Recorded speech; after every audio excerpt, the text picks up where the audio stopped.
Okay, in this live stream, we're going to be talking about why socialism always fails in 100% of the time. Now, it's basically with the idea of the centralization of everything. Now, we can actually look at in our own country when we look at the centralization of our banking system. When we see the boom bust cycle, this is essentially a centralization of the financial industry, and we see the massive impact and failures that it causes. And this is from our central bank, the Federal Reserve, instead of actually letting us create a be able to have a currency that's based on passing around either gold or silver as it was originally intended, and because our government was initially supposed to just coin money, which meant gold and silver, and the people to pass that around, which would actually create the actual value through the actual market, and that creates the actual differences in interest rates just naturally through the actual market itself. And because we're not doing that, this is that ends up and you create an actual body that's actually trying to do this, that thinks it knows better than the actual market of now well over 300 million people. You create a system of automatic failure because they could never know better than over 300 million people. 300 million people can actually make of making their own independent consumer decisions know a lot better than a handful of people that think they know about the economy and how to actually try to doctor it up. Because when you have these people interacting voluntarily, they're going to make their own decisions, and they know what is best for themselves. When you start having people doctor the economy for certain things, it ends up creating artificial outcomes and creates these bubbles, and the economy explodes. Now, when we have socialism, the thing is now what you're creating is you're creating that little one problem you had with the banking industry, which is what central banking is. Now you're taking that and you're expanding it to everything. And when we look at socialism, that's what you're doing. You're doing central control of everything, of every market. And they'd say, it's just they couldn't do a good enough job on these things. Well, nobody can, because the fact is it's the consumer that actually knows what they want. You can't force people to go and take this and this and this and this and this. Certain people have certain needs and wants. I mean, when it comes down to food, there are certain people who are allergic to certain foods, and if they eat those certain foods, they will die, or they will get violently ill. And you can't force those foods on certain people, and you can't say, well, this is what you're going to eat. Well, they're not going to eat it and die or eat and get sick. That's against their own self-interest. And essentially, under a socialist government, they're going to say, eat it anyway. Well, under a capitalist government, they're going to basically say you're free to eat whatever you want. And that's the big difference. And socialist governments will basically create price controls to basically say, you say you're spending, you say these prices are too high with it. Well, we're going to set the prices lower. So what happens is, regardless of what the supply and demand are, we're going to set these prices lower, so there is no conservation on these goods, and that causes people to buy too much, and then eventually you run out of food at these stores, and then people starve to death. Now we'd rather have higher priced foods and actually conservation. Now, if we're actually concerned about uh, not having cases of overfished seas and such things as that, we don't want socialism.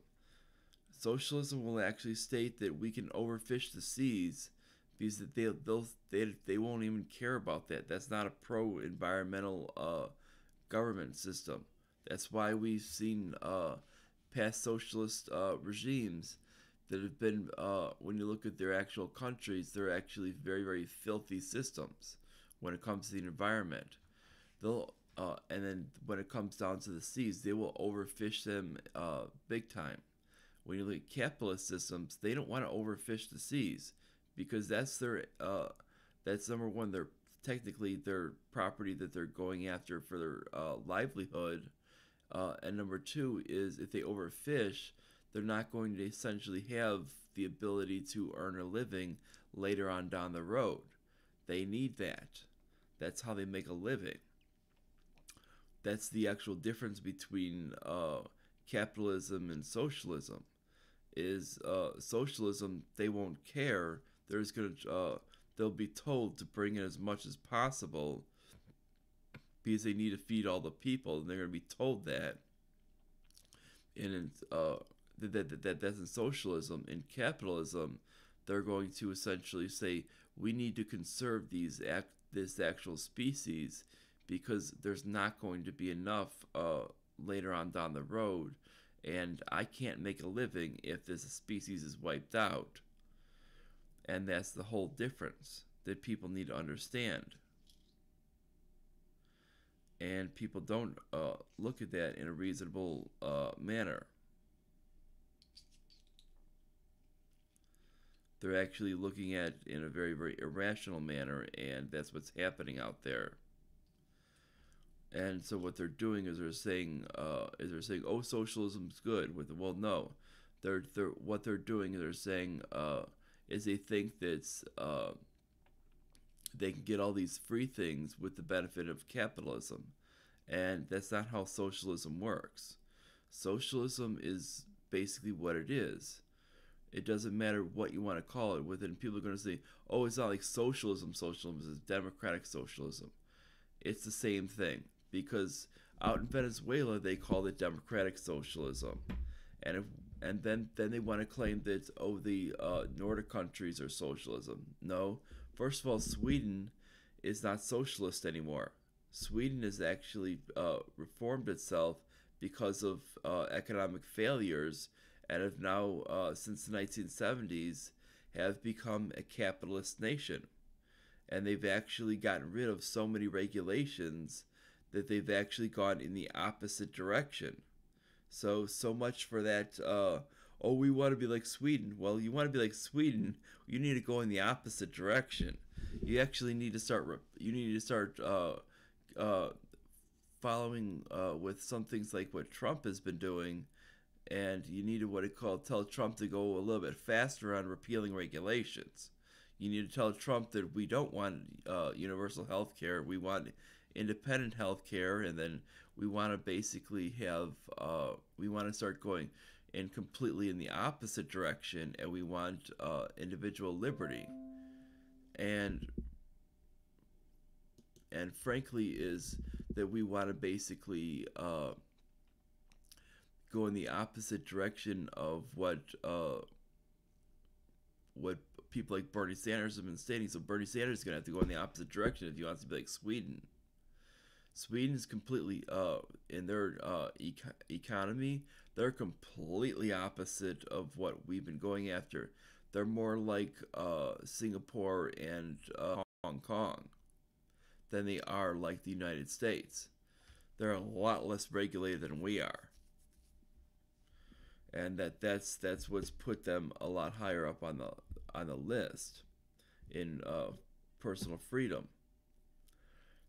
When you see Denmark, even though they might have a higher tax rate and cars might cost double of what they cost here, they still state that yes, they are a market economy. They might have a couple of things like universal health care, which is why cars cost, which is why like a Honda Civic might cost like close to $40,000 to $60,000 in U.S. money, but they are considered a market economy. They're really no different than the United States. It's just they have one extra thing with it. They basically trade off with what we do for a couple things. Instead of having like welfare, they have universal health care. That's it. So if people are willing to trade off welfare for our ideas of public aid for universal health care, that's about the same idea. There's no difference. And if they're willing to pay such a high tax rate for which ends up going on the price of cars for that, and pay a lot more, which means not many people are going to be driving because the horrible price. Then and people nobody's going to be driving anything sports cars or anything. Everybody's going to be driving economy cars because of it. Then you can do that, but that's the impact that it's going to have. People are going to be basically driving the smallest vehicles possible because they're not going to be able to afford anything else. And then, but if you wanted to actually be honest with what socialism is, it's what Bernie initially was Bernie Sanders, Sean Penn, Michael Moore, who else? John Oliver, all these other people like that were high and mighty on with it before, and what they were claiming was a great system, and that was Venezuela. You need to kind of what it called jump on what that was. You know, the system that right now they're shooting protesters. Yeah, that system. That's the one that they're praising. They're saying, oh, we need to be more like Venezuela. Yeah, guess what? Venezuela, essentially, because they did price controls on food, they ran out of food. And they started eating their pets. And that was what was recommended. And people have lost up to like 20 pounds because of that. And people are starving to death. They don't have any medicine. And if you want to talk about all the stuff with that, I mean, it's a horrible situation. That's because of socialism. And people go, oh, but it's because it was mismanaged. I hate to tell you, there is no such thing, oh, because it was mismanaged. You can say that time and time and time and time again.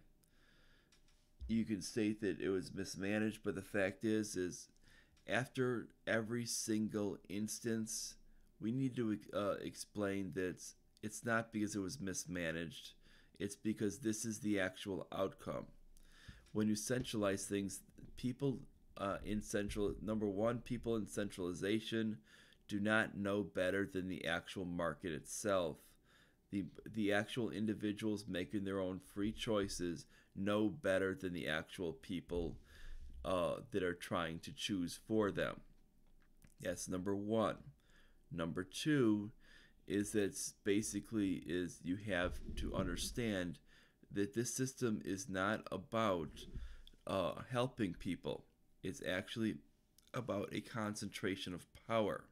That's the only thing it's about, because you're essentially saying, I will trade off 100% of my freedoms and liberties to the government for basically them to give me a bunch of this stuff that basically other people are going to pay for until those other people leave because they're sick of it. Once those other people leave, then you're SOL, because those people who are job creators and who are paying those higher taxes are only going to stay there for so long. They're only going to take that whipping for so long. Those people who are basically making so much money. Once that money, even if they do stay, once that money runs out, eventually you're talking that's there's going to be massive problems, and it's not going to take too long. Now you have a couple of options. Either A, you start annexing other countries, and you start repeating what you just did, or you basically go bankrupt. That's what happens, and that's always what happens. I mean, look what the Soviet Union did. Uh, Soviet Union was initially just Russia, and they started annexing other countries, and this was the reason why they annexed other countries, because of the fact of they to financially support itself, and that's why they did this. You look at that's why they did this, because to support their system. Now they're a democratic republic, they don't need to do this. And it's only people who want to voluntarily join back up with Russia because they feel that they're Russian people that are doing this. When it's when we look at the case of the Nazi regime, that's another socialist regime. That when we look at the expansion of them with it, that's because very quickly you run out of other people's money, because it only lasts so long, because you have the bureaucracy to that wastes a lot of money. You have all of these costs that end up going through, and that money goes away very, very quickly. And eventually, when you start promising a bunch of garbage, you say, I'm gonna guarantee a living wage. I'm gonna guarantee paid leave, and I'm gonna guarantee paid daycare and universal health care. These were the things that Hitler was guaranteeing, and same thing Bernie's guaranteeing, and same thing a lot of these other democratic socialists are guaranteeing. And same thing, democratic socialism, national socialism, same thing. Doesn't matter if democratic socialists and Nazis are the same exact thing. Doesn't matter what you want to say, because eventually you lead to the same you lead down the same damn rabbit hole. And the fact is we need to understand that, and basically it's the whole thing is that when we look at it, it's a factor that's the system of socialism is doomed to fail, because really it was just based on serfdom of the past. And what Marx did was basically all he did is he replaced the idea of bloodlines leading the top to basically any leader who could assume the position. And that's basically the only thing he changed, and that's what needs to be understood.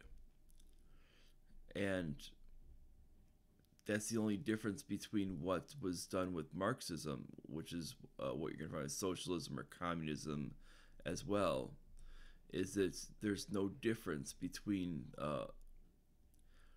that and the actual serfdom systems before, because you're essentially just vying for privileges from whatever the government will give you.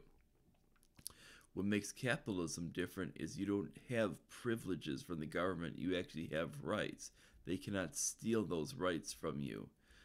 And basically that's determined on the size of the government. Now, that's why you're guaranteed certain inalienable rights that they can't trample. Now, what problems will exist is when we talk about crony capitalism, and that's where you get people to say, and they start reading into some of these things, and that's why we get such things as the NSA violating rights and such things as that.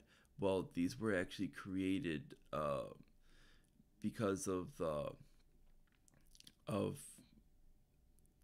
within the era of where crony capitalism started really stepping up, because of the progressives, starting with Teddy Roosevelt. And that's the whole point, is when you see that, if you go back to a laissez-faire capitalist government, that can't exist, because the fact is there is no money for that to exist. Basically, they such things as basically spy grids against the people to violate their rights. They need money, and frankly, they need essentially all these things like that to exist, and they can't exist without systems like that. And when you start to basically strip all of that away and get a bare bones government, uh, that doesn't exist. It can't exist when you start to basically say we're ending. When you end all civilian intelligence organizations, which had no business being created to begin with, that is even constitutional, and you stick to the bare bones Constitution itself, you're going to realize that basically it fits right back to what you need with it, because military intelligence, number one, it does not have the right to spy on citizens. Number two, it doesn't have the it will not it will take the oath to the Constitution above everything else. And you might go, oh, but what about the CIA? Well, the CIA doesn't do this. Doesn't exist constitutionally. It never needed to exist. The CIA, the FBI was created after the points, and they never needed to exist with it. When you see some of the other things like the 1938 Firearms Act, this was basically unconstitutional. All these other ideas with it, they were basically completely unconstitutional, and it was just meant to keep the people down. And it's basically all been created with the idea of these progressives, which are basically kind of like socialist lights. And when we get these people that want an actual point of controlling the essentially controlling the government, you see more and more problems will exist. Now, when you get to the point of going to an actual full-out socialism, it makes it worse. And people think it's going to make it better, but the fact is you have to look at actual socialist governments. You don't get these freedoms like people actually assume. People assume that you're going to get more freedoms under this socialist government. You're not. You need to look at places like China to actually see what you're going to get. China has a social credit score. That means if you don't do what the government says, you basically you can't get access to renting a car. You can't get access to public transportation. You can't be allowed to fly anywhere. You can't get certain jobs. You're going to be stuck in lower rungs of jobs, and you can't get access to certain types of living in certain types of areas. Basically, you'll be living in poverty. You can't get certain types of access to eating in certain types of restaurants, and it basically puts you in the lower rung of society because of that. And that's what that social credit score does, and that's basically what they will do in socialism and communism. That's an act of what they do, and it's meant to keep people in under control. And this has been used. Some level of this has been used since the creation of this, and this isn't just some type of abhorrent system just used by paranoid leaders. This is basically a factor of it, because dissidents of a communist or socialist system are considered to be very, very troublesome. And any type of because you cannot have any type of breakaway from a collectivist system. Breakaways from a collectivist system are considered essentially destructive, because once you start having that, you're essentially spreading ideas that are essentially against that Borg hive type of mentality, and it becomes very destructive. So what they need to do, they need to essentially punish those who dare commit sins against that. And that's why what they do, they want to essentially kind of eliminate them from the rest of the people. And instead of doing the traditional brainwashing type of mentality, what they want to do, they want to essentially use negative reinforcement. And that's the idea behind it. They use negative reinforcement on these people to basically say, oh, if you're going to dare have these capitalist ideas, and if you're going to have these ideas that we don't like, or these behaviors that we don't like, we're going to punish you and eliminate you from having any access to any of these benefits within society, to basically make your life miserable. You're going to basically be living in the ghettos. You're going to basically not have any access to any decent food or any of these other things like this, and you're going to basically be living one hell of a life because of this. And frankly, there is certain levels of life in both communist and socialist systems. It's not all equal. And if you think it's equal with it, you got to be kidding yourself. Because they do punish people under these systems to make sure of that, and that's the way it exists with it. Because if you make sure everybody's equal, then you can't punish people for acting out of turn. This is why you have the work camps in Germany with the concentration camps.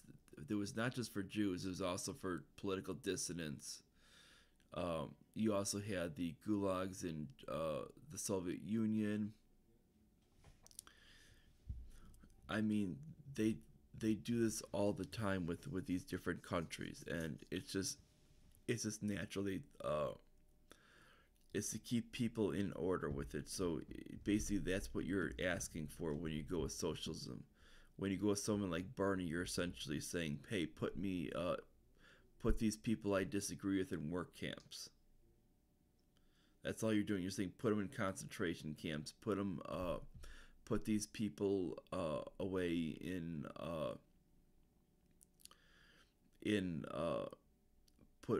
basically segregate them from society because they don't follow what ideas I like. And it doesn't matter what type of leader in a capitalist society you have, you're never going to get that. The worst you're going to get is you're going to get you're going to get trolling online. Oh, that's so horrible. No, you're not going to get sent to a freaking work camp for your political ideas. You're not going to there's nothing horrible that's going to happen in a capitalist society. But when you actually go to a socialist society, you're actually going to basically send people off to work camps, send people potentially off to death camps, even friends and relatives, just because you thought you were asking for free stuff. There's no such thing as freedom of speech anymore. No more gun rights. People can be quartered in your house. Military soldiers, that's no longer do you have that right anymore. There's no more expectation of privacy anymore. That's any thought to gain that back with it is gone. Every one of your rights and Bill of Rights are gone. You're going to be a slave of the government now, because they're not going to proclaim it as that, but you are now going to be a slave of the government. Because you have no rights, and you're going to be owned by them. And this is why people ask to leave socialist governments all the time. They don't like it. And they always try to leave this. This is why they always fail. They fail because the fact is you have central control from from every possible industry. They want to, and it's just about control. It's not about actual. There's nothing for the actual benefit of people.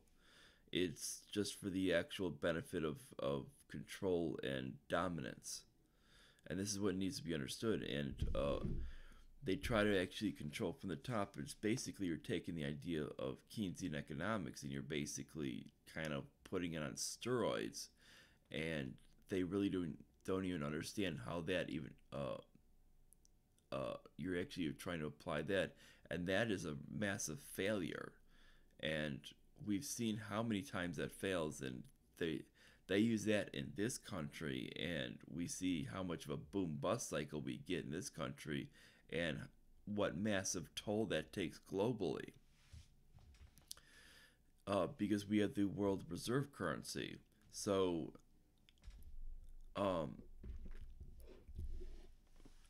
because we do central banking in this country stupidly. But if you look at actually going, if you look at actually at systems that have actually abandoned some of these central banks, they've actually had a lot more sound money and sound business cycles. Though those are usually the ones that we actually have wanted to go to war with. One was actually Libya, that we actually took out. They were one that actually got rid of their central bank, and they actually went to a complete gold currency. And another one is Syria. There's another one that doesn't have a fiat currency central bank. They actually only distribute gold. That's another one that we're actually with war with. That we were with war with, that we tried to overthrow. And even Israel is still in the middle of trying to overthrow. So when it comes down to it, it's basically is these are the whole things of where it comes from. And when you look at it, it's a matter of when these systems are out there and people are saying, oh, we need to go towards socialism. It doesn't work because you're taking not only the one system that's a complete utter failure, which is central banking, you're taking that to every single industry, and you're taking basically failure upon failure upon failure upon failure, and you're taking all of these things which create massive bubbles, and you're putting them on top of each other, and not expecting massive catastrophic events. And even in the best most benevolent leader, you're going to have a catastrophic event. I mean, and and every person that goes into socialism that I've seen is not benevolent, they're malevolent. I've seen Bernie Sanders go out there and basically state that he's willing to force people to buy health insurance under the ACA, regardless of the situation, regardless if they can even financially afford it as a business. But that I was seeing that in I saw that in a debate when he was debating Ted Cruz, and this is a business owner who couldn't even afford health insurance for her family, and that's just heartless, and that shows that he's not this friendly guy. He's this evil person. And he doesn't care about her financial status. That if she can't even afford health care for herself, that why should she have to buy health care for these other people when she can't even afford it herself because of the impact of what's the ACA did to her. And then she and because she was the one was near 50 people, and this is just horrible. And this is what this evil man thinks, and this is what you get with socialism. And it doesn't matter what you were talking about. If we're talking about that crazy-eyed woman from New York, or if we're talking about Bernie Sanders, they're all evil. And this is what they believe in. And and they're willing to make excuses for it. They're willing to go on to the next new thing of what they think socialism is. They're not willing to actually take accountability for what socialism causes and say socialism doesn't work. They're not willing to state that yes, socialism is the only cause of democide, and that basically is these progressive leaders who actually have believed in socialism, who as progressive has always been a code word for Marxist beliefs, were actually the ones who actually put the Japanese Americans in internment camps, which is exactly what the socialists and communists were doing overseas, such as Stalin having with the Gulag. The Chinese were also doing with Mao. Hitler with his with his concentration camps, and so we saw with that and this has always been a factor. I mean, you look at the jailing of dissidents in Cuba. It happens in Venezuela, how they're basically shooting protesters and jailing them just for the sole reason of having a different opinion. And it happened down in Argentina when they had it. And it happened in Cambodia. We know about the Pol Pot's incident, basically just a mass genocide. And this is what they do. And this is the outcome that happens. I mean, you're going to have mass killings if you go with socialism. It always happens. And it doesn't matter. They go. Oh, but Bernie's different. Bernie's not different. He's stated that. He's willing to force people on to his beliefs. So that means if you're stating vehemently no, that means something's going to have to break. Either A, he's going to give up, which he stated with that woman he's not willing to give up, or B, what's going to happen is something's going to have to massively occur, which means he's going to send these people off to jail, which is essentially when you send people off to jail for not believing your beliefs, that's essentially like a gulag. That's basically what you're stating. And like a gulag or concentration camp or an internment camp or a work camp, and that's what he's going to be doing. And I hate to tell people this, but that's what you're going to get with Bernie or any democratic socialist, or if you want to call them national socialists, Nazis, whatever you want to call them. Same thing with these Antifa people. These Antifa people, they're not against fascism. They're just communists. That's all they are. Think of Joseph Stalin when you think of them. They're not fighting anything with it. They just want basically the eradication of people against their beliefs. And that's why they want to basically overthrow the government, because they know that they at least unlike the socialists, they understand that they at least understand the Constitution. They understand that communism is not constitutional. I have to at least give them that much. So they do understand that much. They do understand that communism is not constitutional, just like socialism is not constitutional. So I do have to give them that much. But the fact is when we talk about that, they're basically going to be doing the same thing, is putting in these things and executing people. And that's what you're going to get. It doesn't matter what these people, the Young Turks or Secular Talk, say.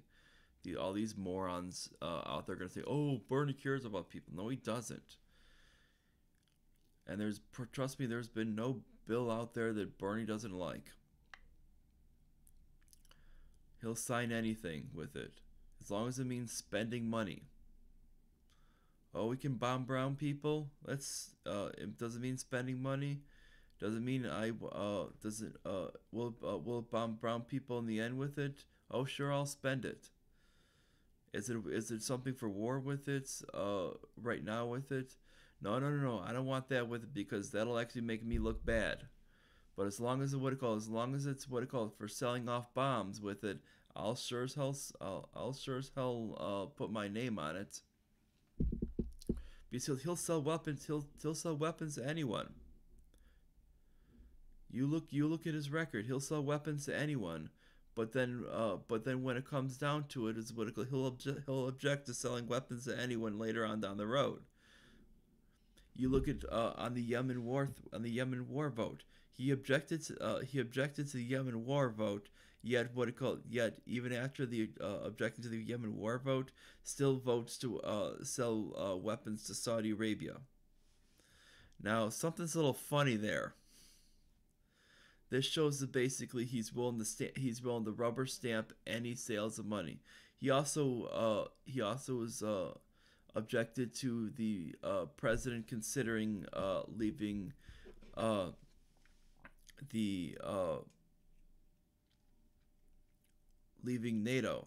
Well, for a person that's supposed to be against war, that seems to be a little bit funny, because NATO's one of the reasons why we have why we continue our big footprint.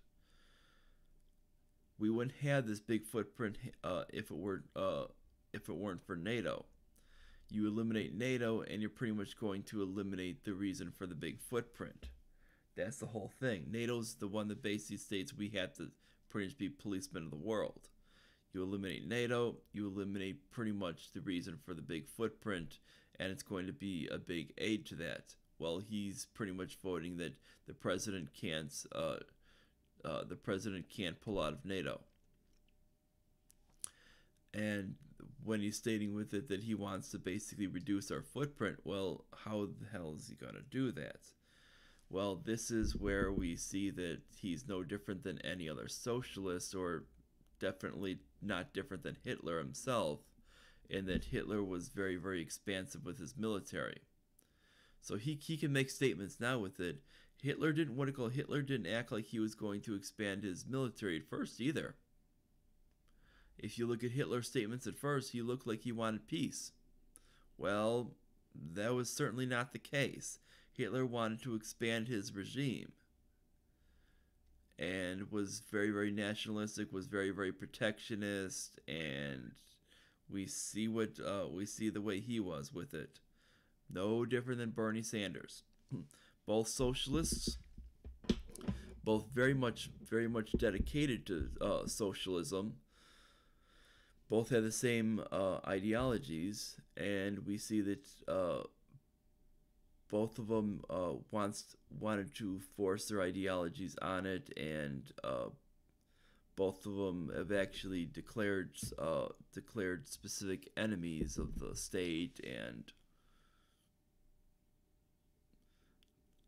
being Bernie's claiming as the 1% with it.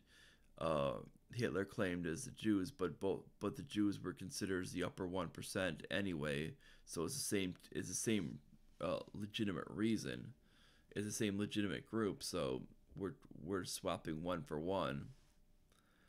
And Bernie's also claimed as he's pretty much put enemies as like Republicans who oppose this, and as well, which Hitler also put dissidents as well as on top of that. And Hitler also had things like blacks and other things like that with it, so which were considered a small minority, and as being allies to the Jews. So basically anything that would be considered an ally to these upper 1%, which would mean people who would be allies against socialism. Well, Bernie's stating basically anybody who's against socialism has been he's attacked as being he'll do these baseless attacks.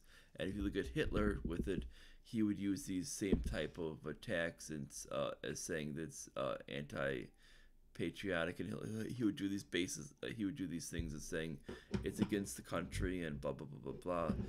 Well, if you look at Bernie with it, he states these things as being they're racist, they're homophobic, they're transphobic, and he does all these things with it stating that people who don't believe in socialism are that. Well, guess what? And it's against the environment, and if you look at all these things with it, as this is what Bernie states. Well, when we start to look at it, is that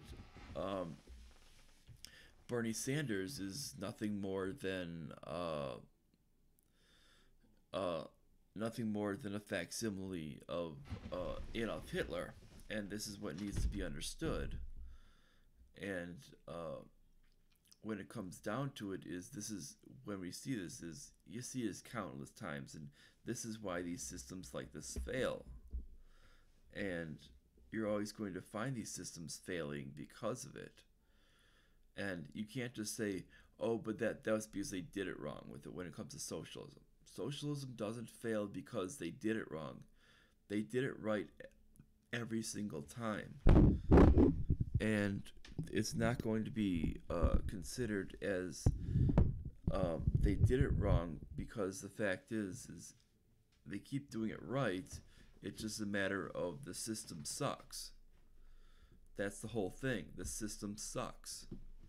And that's what needs to be understood. You can't say, oh, they did it wrong with it when the system sucks. What needs, and they go, oh, we don't like our current system of capitalism. Well, we haven't had capitalism for over 100 years. So you can't say you don't like capitalism. Why don't we actually try capitalism? Why don't we start repeating some of these regulations and some of these rules? But the fact is, when we start to actually suggest that, then we start getting some of these morons from the left. They go, oh, no, we can't repeal that. That's what people start to get with it. We can't repeal that. We can't repeal that. We can't repeal that. Well, the fact is then you're not getting capitalism. Because the fact is, you're not allowing laissez-faire capitalism. Because the fact is, you need to allow people to actually make their own decisions in life. And if you're not doing that, you're not being fair to the actual people. And the fact is, otherwise you're just getting crony capitalism. And you can't allow these people to say, I don't like capitalism, if they haven't experienced it. I mean, it's been over 100 years since we've actually had capitalism. So, and nobody alive has actually experienced it. So I think we can actually start gutting some of these regulations and start eliminating things such as all civilian forms of intelligence, and gutting the actual government to where we're down to just the bare bones constitutional government. And you'll actually see that we actually can form a system such as eliminating all forms of public aid. We can do that easily. If you want to still keep Social Security for the elderly and for the disabled, fine, but no more welfare. End it. Cut food stamps. Cut the food stamps out. Cut the which is a SNAP program. Cut out these housing programs. Cut everything out. It needs to end, because the fact is people are just getting lazy. And these programs were created with the sole reason of basically buying votes and getting people to, and basically pandering, and the Democratic Party pandering. And this is from actual racists themselves trying to get the minority votes. So you're talking like LBJ was a basically big time racist that hated black people, but he loved their votes, so he wanted to get to get their votes. He figured just toss him a little bit of free stuff that he didn't have to pay for, but so he didn't care. He could just basically raise people's taxes and make other people pay for it. And so it would basically add more and more stuff to the list. And then when you start eliminating these things, and people go, oh, but what about like the Clean Air and Clean Water Act? Well, that's not even necessary, because when we start viewing things from an actual liberty-based thing, you don't even need that, because when we view things such as private property, nobody has the right to destroy your property. And the Clean Air and Clean Water Act would actually apply to property, and that would actually supersede it. And what's actually protected a lot of these companies, and the Clean Air and Clean Water Act would actually has actually given them just a slap on the wrist.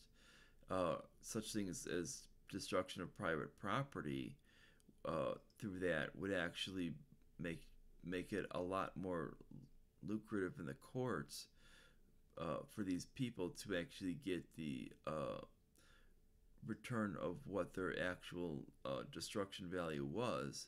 And you'd actually see these companies be more and more willing to keep these areas clean, because they would actually be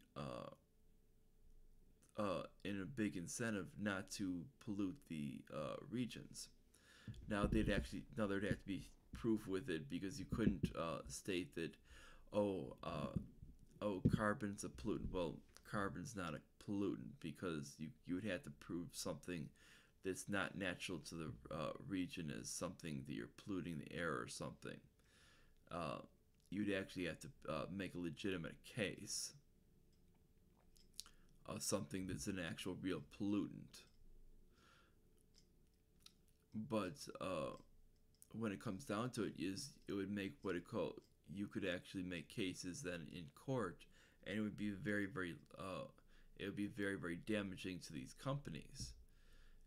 But with the Clean Water Act, it basically means that the federal government could essentially give them a slap on the wrist, and then they could give them corporate welfare, and then basically just essentially either pay it all back to them, or give them actually that money back to them and a little bit more, kind of be on the backside, because they had to pay that money. And that's what ends up a lot of times happening. And we've seen that countless times, and it usually depends on who's president in office to basically ensure that that president gets reelected, or that president's party gets reelected, or the congressional members get reelected in a majority. And this is when it ends up happening. So if you repeal that, you'll actually see and actually go to how we treat private property. And this is what needs to be understood. And there's just some basic tenets of liberty and freedom that need to be understood before this. And this is not what's going to happen under socialism. Socialism does not view the ideas of private property. There is no such thing as private property. The government owns everything. The government owns human bodies. So when a woman says, my body, my choice, well, not anymore. That's the government's body, the government's choice. That's what it becomes. The government says no abortion. the government makes the choice of no abortion. So those feminists marching in the street on that with it, guess what? It's not my body, my choice. I hate to tell you, feminists marching in the streets. Yeah, if you're supporting people like Bernie Sanders, yeah, it's not my body, my choice. It's government's body, government's choice. And that's what you're supporting. because you're essentially stating that you're handing everything over to the government. You're essentially saying, I want to be a slave of the government. Put me in chains, basically bind my neck to the ground, and send me out in the fields. I want to be a slave of the government. And that's all socialism is. There is no difference. Because the fact is that's what you're essentially allowing. And it needs to be understood that that's what socialism is in the first place. When people say, oh no, I can have all the freedoms I want with it, and it's going to give me more stuff and all this free stuff plus these freedoms. No, the freedoms go away because everything becomes privileges then, because you're essentially selling off all of your rights to then become privileges where the government can take it away at any single point. And you're doing that for free, stuff. It's the most insane trade-off. And to me, I would never trade that off in a million years. And that's just common ideas. That's why, and if we look at why socialism fails, is because just human nature states that no one is willing to do this. No one is willing to state, hey, I'm willing to trade off my rights for some free stuff that basically is a commodity that's is not going to last. And then that's why why people are more than willing to move to free nations. People are more than willing to move to a free nation at any single point. And that's what we find in the United States, that people are leaving all these socialist nations or all these communist nations. They want the hell out of there. They don't want to. You don't see people leaving the United States for Venezuela. You don't see people leaving the United States for Cuba, leaving the United States for China, leaving the United States for North Korea, because they think it's a great idea. Leaving or one of these many other places that's communist or socialist. I mean, this doesn't happen, and there's a reason why. Or going from one other place that's capitalist to either socialist or communist, and it doesn't happen because no one is that foolish. You find what you end up finding is a bunch of whiny little brats in capitalist countries or crony capitalist countries that basically whine for a lot of free stuff, that they just haven't gotten enough free stuff, that basically they ruined an originally capitalist country by making it crony capitalist, and their previous generations have, and then they just don't have enough free stuff, that they want more free stuff, and they're willing to essentially trade off all of their rights for it, and they haven't looked around actually at history and realized what it actually means. And that's the whole point. And that's why these systems, that's why when we look at systems, that's why Venezuela is a complete and utter failure. They never looked at what was going on around the world, and that's why they're a failure. And really, what they're failing because of the fact is they have more resources than the United States does per capita, and they're basically failing because they don't understand. The people never understood that when you start asking for a bunch of free stuff, you can't control it centrally, and you don't want that. You want the most decentralized system possibly. And the more decentralization you can get and the more freedom and liberty you can get, the better. You don't want any government control over the actual human interaction. You want voluntary trade from one person to the next. You don't want any government interaction in between. The moment the government, if there's any government interaction in between you and the next person, do your best to eliminate that, because there should be as close to none of that, because it really doesn't make any sense for the government to intervene into any of that. Because the fact is, this is not how society is meant to work.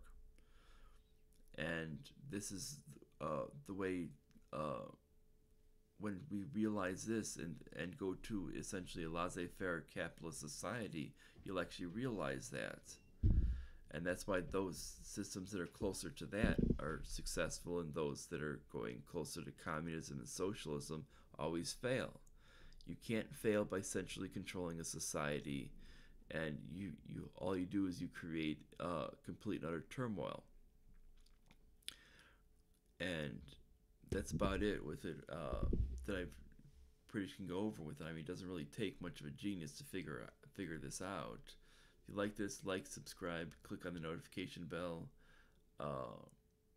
share it all the way on social media to your friends and everyone else, and I'll see you guys later today with basically going over the role of the legislative bodies and what their role should be and what it should not be, and I will see you later with that one. Maybe I'll probably do a night stream as well, and see you later, guys, everyone. Bye.